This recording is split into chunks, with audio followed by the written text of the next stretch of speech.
ओम शांति। 17/4/26 की मुरली है। बाबा कहते हैं, मीठे बच्चे, पावन बनो तो रूहानी सेवा के लायक बनेंगे। देही अभिमानी बच्चे रूहानी यात्रा पर रहेंगे और दूसरों को भी यह यात्रा कराएंगे।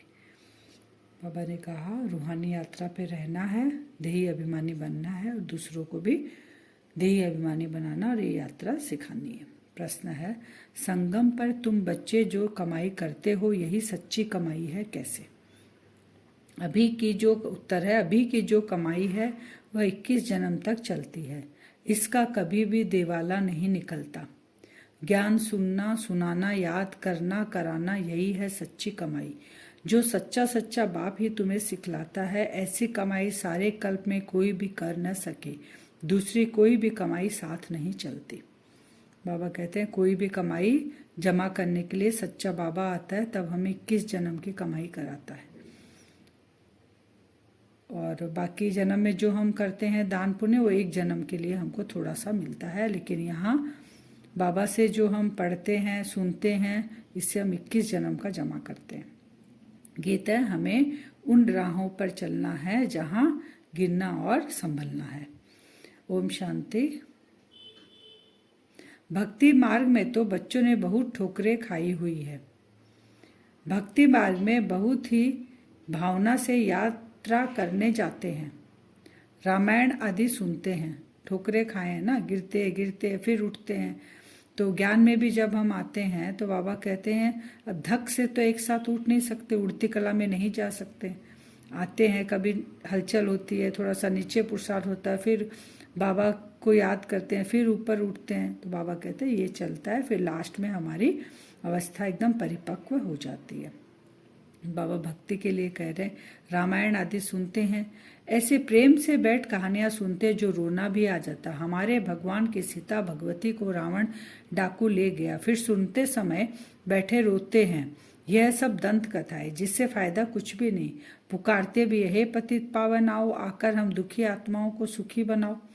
कहानियां रोज सुनते हैं, बाबा कहते हैं रामायण गीता, लेकिन फिर भी पुकारते किसको है? वो यह नहीं समझते कि आत्मा दुखी होती है, क्योंकि वह तो आत्मा को निर्लिप कह देते हैं। दुख उनको होता है, सब जानते हैं, लेकिन आत्मा दुखी होती है ये नहीं पता। दुख होता है तो परमात्मा को पुकारते भी है। यहाँ रामायण कथा सुन रहे, सुनते सुनते भी उस भगवान को पुकारते हैं, ऊपर वाले को। तो बाबा कहते हैं कि निर्लेप समझ लेते हैं, समझते हैं आत्मा सुख दुख से न्यारी है। ये क्यों कहते हैं? क्योंकि समझते हैं परमात्मा सुख दुख से न्यारा है, तो उसके बच्चे फिर सुख दुख में कैसे आएंगे? इन सब बातों को अब बच्चों ने समझा, अब हम समझे ना ये चीज। इस ज्ञान मार्ग में भी कभी ग्रहचारी बैठती है। बाबा कहते हैं ज्ञान में आने के बाद भी बैठती है। कभी कुछ होता है, कभी प्रफुल्लित रहते। गीत है ना, चलेंगे इसी राह पे शिव बाबा के श्रीमत पर, लेकिन कभी कुछ, कभी प्रफुल्लित रहेंगे, कभी मुरझाया हुआ चेहरा रहेगा, ये सब चलता रहेगा। यह होती है माया से लड़ाई। माया पर ही जीत पानी है। जब बेहोशी होती है तब संजीवनी बूटी दी जाती है। जब हम बेहोश होते हैं तो कौन सी बूटी देते हैं? संजीवनी बूटी। कौन सी है? जब हम माया अपने अंदर हमको वश कर लेती है तो वो बूटी है हमारी मन मना भाव। मन जल्दी से बाबा में लगाना, तो माया बेहोश हो जाएगी और माया हमें छोड़ देगी और हम सजीव हो जाएंगे। भक्ति मार्ग में बाबा कहते हैं चहचटा बहुत है। देवताओं की मूर्ति को कितना श्रृंगारते हैं, सच्चे जेवर पहनाते हैं। वह जेवर तो ठाकुर की, बाबा कहते प्रॉपर्टी हुई। ठाकुर की प्रॉपर्टी सो पुजारी व ट्रस्टी की हो जाती है। तुम बच्चे जानते हो कि हम चैतन्य में बहुत हीरे जवाहरात से सजे हुए थे। वो जो मूर्तियों को अभी पहनाते हैं, बाबा कहते हैं वो तुम्हारा यादगारी है, क्योंकि तुम चैतन्य में जब देवी देवता थे तो तुम कितने हीरे जवाहरात पहने हुए थे। फिर वही चीज अब तुम्हारी जड़ मूर्ति को पहनाते हैं। फिर जब पुजारी बनते हैं तो भी बहुत जेवर हम पहनते हैं। अब कुछ भी नहीं, चैतन्य रूप में भी पहने, फिर जड़ रूप में भी पहने। अब नो जेवर, बिल्कुल साधारण, क्योंकि वनवा में हम अभी। बाप कहते मैं साधारण तन में आता हूँ, कोई राजाई आदि की ठाट बाट नहीं है। अगर ठाट बाट से बाबा आए, कोई भपका हो तो भगदड़ मच जाए। बाबा को तो भगदड़ मचानी नहीं है, बाबा को तो गुप्त रूप से पढ़ाई पढ़ानी है।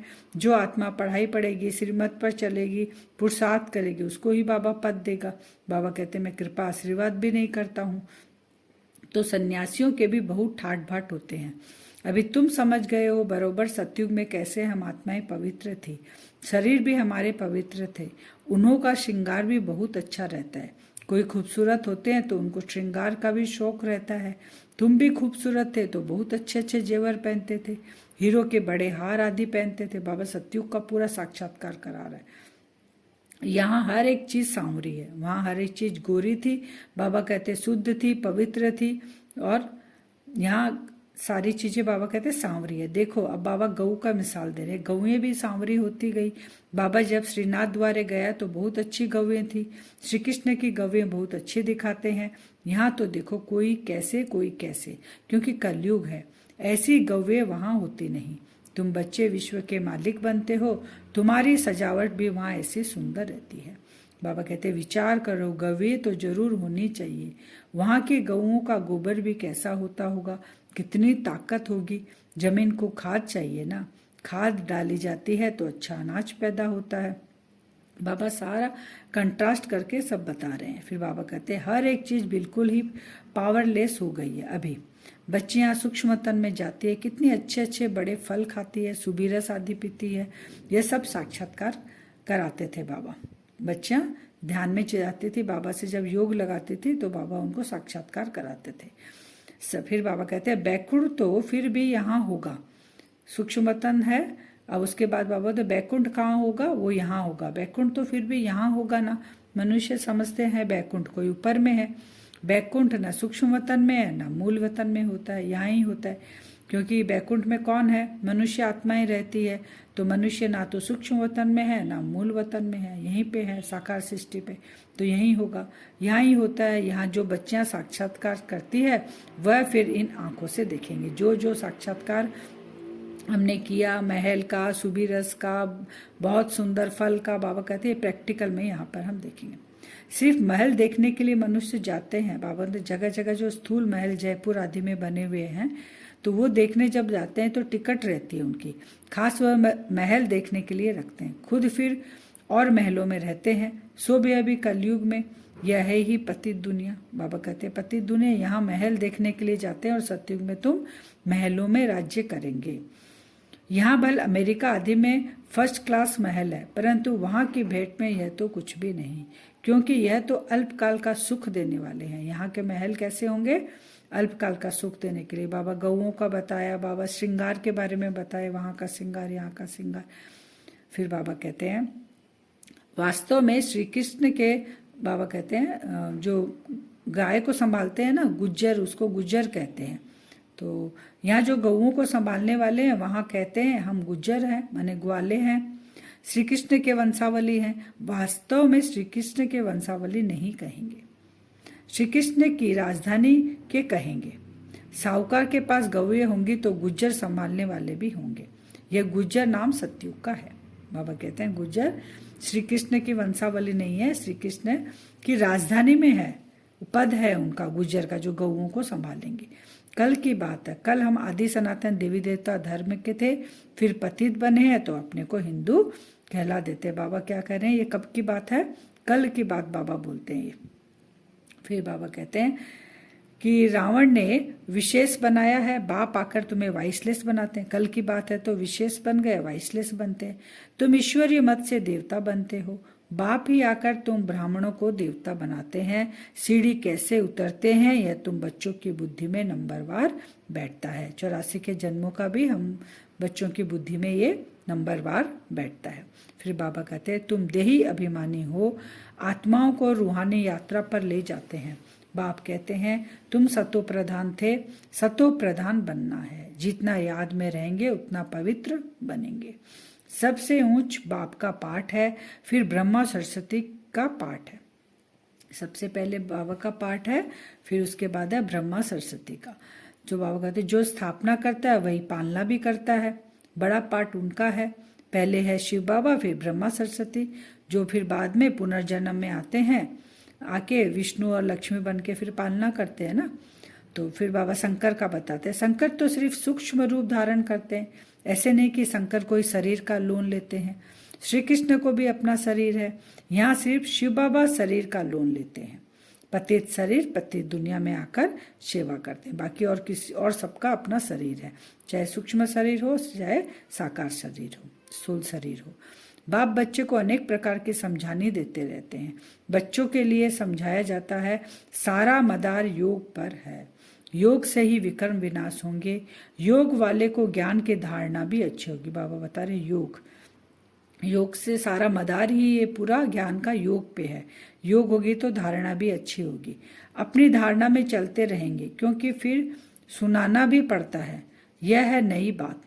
भगवान ने जिन्हों को डायरेक्ट सुनाया उन्होंने ही सुना, फिर तो यह ज्ञान रहता ही नहीं है। अभी हम जो सुन रहे हैं फिर ये लुप्त हो जाता। बाबा कहते हैं अभी बाप तुमको जो सुनाते हैं वह अभी तुम सुनते हो, धारण होती है, फिर तो प्रारब्ध का पाठ बजाना होता है और हम ये भूल जाते हैं कि हमने ये कैसे प्राप्त किया। बाबा एग्जाम्पल दे रहे हैं, मनुष्य बैरिस्ट्री पढ़ते हैं फिर बैरिस्ट्री बन कमाते हैं, ये कितनी बड़ी कमाई है, इनको दुनिया वाले नहीं जानते। तुम जानते हो सच्चा बाबा हमको सच्ची कमाई करा रहे हैं, इनका कभी दिवाला निकल न सके, इस कमाई का कभी भी दिवाला नहीं निकल सकता। फिर बाबा कहते हैं कि बाप और वर्षे को भूलना नहीं चाहिए। हमें कभी भी बाबा को और बाबा का जो वर्षा हमें दे रहे उसे भूलना नहीं चाहिए। बस बात एक ही है, बाप को याद करो। जिस बाप से 21 जन्म का वर्षा मिलता है, 21 जन्म निरोगी काया रहती है, बुढ़ापे तक अकाली मृत्यु नहीं होती। बच्चों को कितनी खुशी होनी चाहिए कि ऐसा बाबा हमें मिला है संगम पर, जो हमें 21 जन्म की गारंटी कर रहा है बाबा। और बाबा कहते हैं मृत्यु तक, बुढ़ापे तक तुमको अकाली मृत्यु नहीं होती। कितनी खुशी होनी चाहिए। बाप की याद है मुख्य, इसमें ही माया विघ्न डालती है, क्योंकि याद से ही तो सारी प्राप्ति है ना। हमको प्रारब्ध जमा कर रहे हैं हम, तो उसी में आके माया विघ्न डालती है, तूफान लाती है। अनेक प्रकार के तूफान आते हैं। तुम कहेंगे बाप को याद करूं, परंतु कर नहीं सकेंगे। याद में ही बहुत फेल होते हैं। योग की बहुतों में कमी है। जितना हो सके योग में मजबूत होना चाहिए। बाकी बीज और झाड़ का ज्ञान कोई बड़ी बात नहीं। ज्ञान तो सुन के हम सुना सकते हैं, लेकिन धारणा में ही बाबा कहते हैं झाड़ और बीज का जो है मन जो धारणा करना है उसी में ही बड़ी बात है। फिर बाप कहते हैं मुझे याद करो, मुझे याद करने से, मुझे जानने से तुम सब कुछ जान जाएंगे। क्योंकि सृष्टि के रचयिता को हम जान गए तो उसकी रचना को तो हम जान ही जाएंगे। तो स्वीट बाबा शिव बाबा को याद करना है। ऊंचते ऊंचे भगवान, श्रेष्ठ श्रेष्ठ वह है। तुम अमरपुरी का मालिक बनते हो, तो ऐसे बाप को बहुत याद करना चाहिए। बाप को याद नहीं करेंगे तो और सब कुछ याद आ जाएगा। अगर बाप को याद नहीं करेंगे तो बाकी जो माया का है वो सब याद आएगा, बाप की याद भूल जाएगी। तो इसे हमें बाबा को याद करना है। फिर आज का वरदान है, शरीर को ईश्वरीय सेवा के लिए अमानत समझकर कार्य में लगाने वाले नष्टो मोह भव। शरीर को भी क्या समझना है? अमानत। तो जब अमानत शरीर को समझ लेंगे तो उसके वैभव, पदार्थ, संबंध सबको से हम नष्टो मोह बन पाएंगे। विस्तार है, जैसे कोई की अमानत होती है तो अमानत में अपनापन नहीं होता, ममता भी नहीं होती। तो ये शरीर भी ईश्वरीय सेवा के लिए एक अमानत है। यह अमानत रूहानी बाप ने दी है, तो जरूर रूहानी बाप की याद रहेगी। अमानत समझने से रूहानियत आएगी, अपनेपन की ममता नहीं रहेगी। यही सहज उपाय है निरंतर योगी नष्टो मोह बनने का। स्लोगन है, वानप्रस्थ स्थिति में जाना है तो दृष्टि वृत्ति में भी पवित्रता को अंडरलाइन करो। वानप्रस्थ में जाने के लिए किसको करना है? दृष्टि और वृत्ति दोनों को पवित्र बनाना है। अव्यक्ति सारे महान बनने के लिए मधुरता और नम्रता का गुण धारण करो। आपका हर बोल महान हो, हर मनसा संकल्प हर आत्मा के प्रति मधुर हो, हर एक को ऊंचा उठाने का स्वभाव हो, मधुरता का स्वभाव हो, निर्माणता का स्वभाव हो। उसमें मेरा स्वभाव नहीं आना चाहिए। मेरा स्वभाव ऐसा है, ये कभी नहीं बोलना। मेरा कहाँ से आया? मेरा तेज बोलने का स्वभाव है, मेरा आवेश में आने का स्वभाव है। तो बाबा कहते हैं स्वभाव के वश होना यानी माया। माया आपको वश में कर रही है। तो बाबा कह रहे हैं अब मायाजित बनो, अभिमान व दिल शिकस्त होने के बजाय ईर्ष्या व आवेश में आने के स्वभाव को परिवर्तन करो। अब हम योग करेंगे वरदान से 2 मिनट। अपने इस ब्राह्मण स्वरूप को देखेंगे।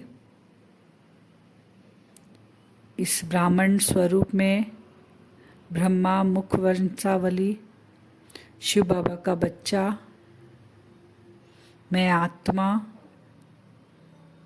इस ब्राह्मण चोले में भ्रकुटी के बीच में बैठी हूँ। छोटा सा बिंदु, आत्मा और शरीर।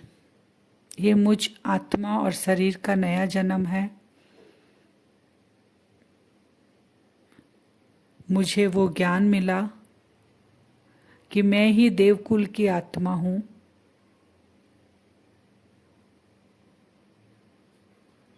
अब ये शरीर, ब्राह्मण शरीर और आत्मा दोनों शिव बाबा की अमानत है। बाबा को बोले, बाबा आप जैसा चलाना चाहो, ये आत्मा और शरीर दोनों कंबाइंड आपकी अमानत है। मेरा संकल्प बाबा तक पहुंच गया। देखें, बाबा अपना परम धाम छोड़कर वो महाज्योति मेरे पास नीचे आ रहे हैं और मेरे सर के ऊपर आकर स्थित हो गए।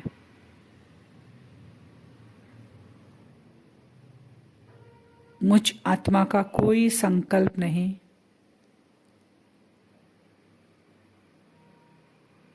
कंबाइंड स्वरूप में आत्मा और शरीर बाबा की अमानत है। बाबा से देखें, अनेक रंग की 7 रंग की लाइट मुझ आत्मा पर पड़ रही है। 7 गुणों की लाइट मुझ आत्मा पर पड़ रही है।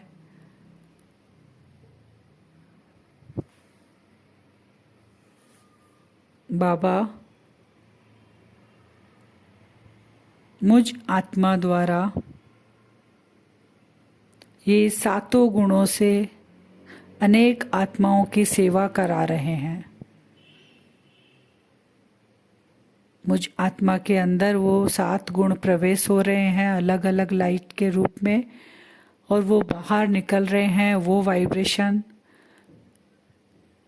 जो दुखी आत्मा उसको सुख का अनुभव हो रहा है, जो अशांत आत्मा है उसको शांति का अनुभव हो रहा है, जो प्रेम के अभाव में है उससे भगवान का प्रेम अनुभव हो रहा है, आनंद का अनुभव हो रहा है। ऐसे 7 गुण उनको अनुभव हो रहे हैं। जिस आत्मा को जिस गुण की दरकार है वो वाइब्रेशन बाबा का मेरे अंदर आ रहा है 7 गुण, और मुझसे बाहर जा रहा है। बाबा जैसा चाहते हैं वैसा मुझे यूज कर रहे हैं। मुझ आत्मा का और कोई नहीं। मैं बाबा की अमानत हूँ।